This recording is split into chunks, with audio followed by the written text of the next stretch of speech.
अनुग्रहकारी परमेश्वर पिता के अनुग्रहकारी वचन शमूएल भविष्यवक्ता की दूसरी किताब अध्याय 4। जब शाऊल के पुत्र ने सुना कि अब्नेर हेब्रोन में मारा गया, तब उसके हाथ ढीले पड़ गए और सब इजरायली भी घबरा गए। शाऊल के पुत्र के 2 जन थे जो दलों के प्रधान थे।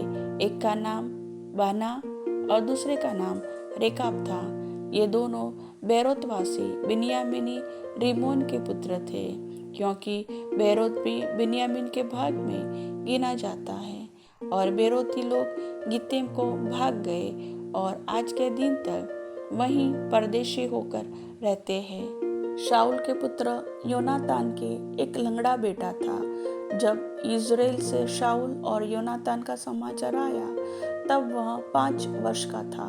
उस समय उसकी दाई उसे उठाकर भागी और उसके उतावली से भागने के कारण वह गिर के लंगड़ा हो गया। उसका नाम मपीबोसेत था। उस बेरोती रिमोन के पुत्र रेकाब और बाना कड़ी धूप के समय इशबोसेत के घर में, जब वह दोपहर को विश्राम कर रहा था, आए और गेहूं ले जाने के बहाने घर में घुस गए और उसके पेट में मारा।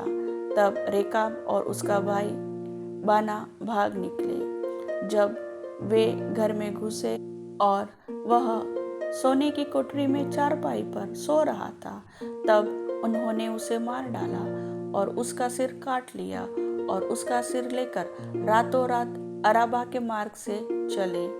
वे इशबोशेत का सिर हेब्रोन में दाऊद के पास ले जाकर राजा से कहने लगे, देख, शाऊल जो तेरा शत्रु और तेरे प्राणों का ग्राहक था, उसके पुत्र इशबोशेत का यह सिर है।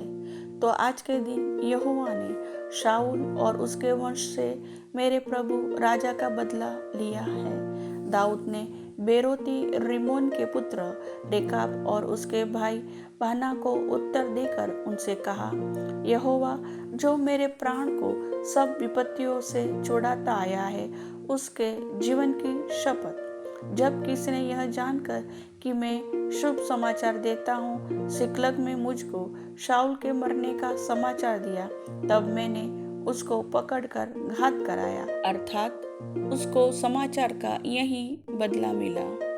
फिर जब दुष्ट मनुष्यों ने एक निर्दोष मनुष्य को उसी के घर में वरन उसकी चारपाई पर घात किया, तो मैं अब अवश्य ही उसके खून का बदला तुमसे लूंगा और तुम्हें धरती पर से नष्ट कर डालूंगा।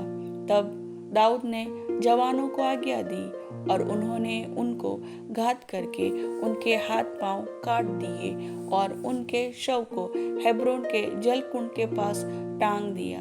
तब इशबोशेत के सिर को उठाकर हेब्रोन में अब्नेर की कब्र में गाड़ दिया। प्रभु वचन के सुनने वाले सभी भाई बहनों को आशीष दे। आमीन।